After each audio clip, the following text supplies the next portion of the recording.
Ya. Pertama yang paling penting itu kita harus tahu apa itu kriteria kritis gitu ya. Ya. Kritis itu biasanya situasinya dead or alive, terus waktunya sudah mepet. Itu namanya kritis.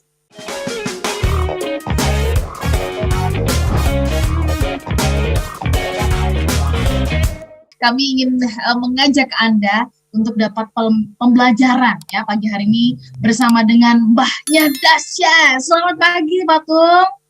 Selamat pagi yang dahsyat, sehat kuat, penuh semangat, penuh berkat Tuhan. Yes. Amin. Kita kompakan ya, rada-rada batik-batik gitu ya.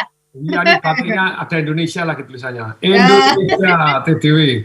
Mewakili Olimpiade. Mewakili Olimpiade. Kalau ini dari Danau Toba.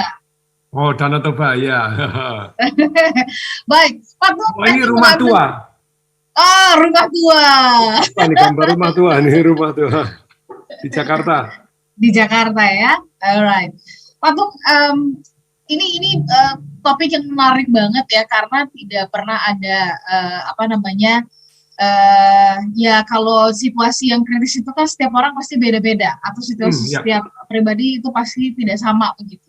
Nah ini yang kita mau pelajarin sebenarnya prinsip-prinsip apa yang bisa kita pegang pada saat situasi kritis supaya kita bisa mengambil keputusan, apakah itu bisnis, apakah itu juga dalam the whole our life. Tapi pasti ini berkaitan dengan kalau bagi para pelaku bisnis ini penting banget lah begitu ya.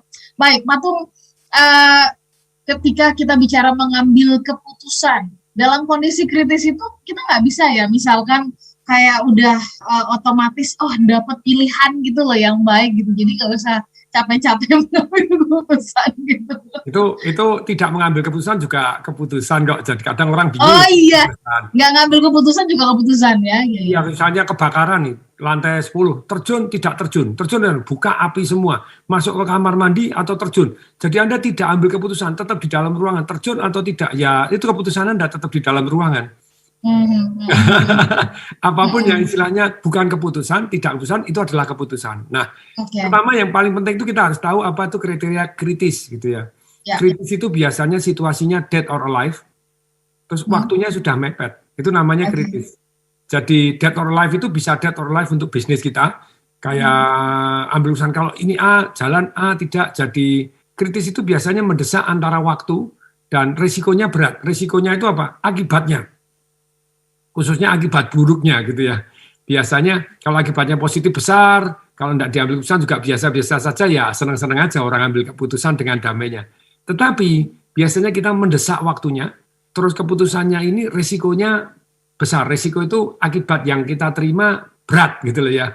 Jadi misalnya tadi dead or alive, perusahaan bangkrut atau tutup, keputusan ini menikah atau tidak menikah, cerai atau tidak begitu ya. Terus melakukan tindakan untuk misalnya operasi atau tidak, padahal operasinya membahayakan untuk kehidupan atau tidak, misalnya begitu. Jadi kritis itu waktunya mendesak. Kalau waktunya tidak mendesak, sebenarnya bukan kritis, penting gitu loh ya. Oke, jadi harus ada situasi di mana situasinya terdesak gitu ya Pak Tung. Contohnya gini lah, kalau kita ngomong Anda jendela Johari, kalau masih ingat gitu ya, situasi itu dibagi jadi 4 gitu ya.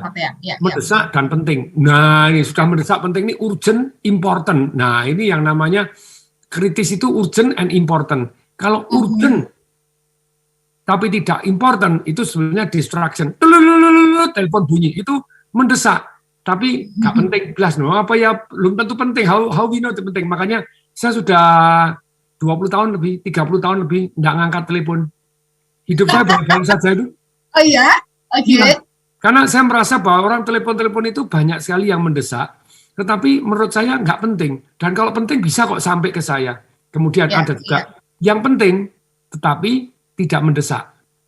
Nah, kalau penting tidak mendesak, ya karena Anda sudah siap-siap, Anda sudah kerjakan pada waktu penting, ya Anda sudah siap. Misalnya menjelang persiapan pensiun. Saya pernah mengajar Angkatan Udara. Saya bilang, kamu sudah nggak persiapan pensiun? Maksudnya Bapak, nanti kan kita didapat pensiun.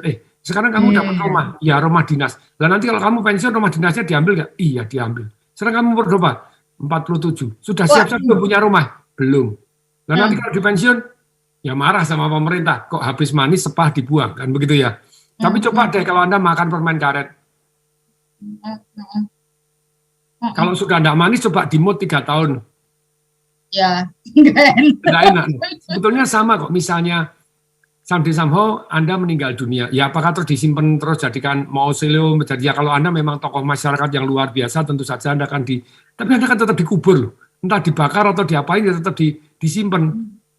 Jadi maksud saya ya memang kita ya tahulah konsekuensi bahwa kalau di dalam perusahaan pun Anda selesai masa-masa pensiun, ya sudah selesai. Anda tidak bisa mengharapkan perusahaan terlalu besar lagi gitu ya. Makanya harus punya pertahanan sendiri. Jarang kok orang mikirin nasib Anda. Saya ini mikirin nasib anak buah saya, bagaimana anak buah saya akhir tahun yang lalu mulai saya paksain, oke, bonusnya sekian, tetapi sebagian sekian dibelikan untuk jadi saham untuk di franchise laundry gitu ya, atau enggak saya kasih bonus, kira-kira pilih mana?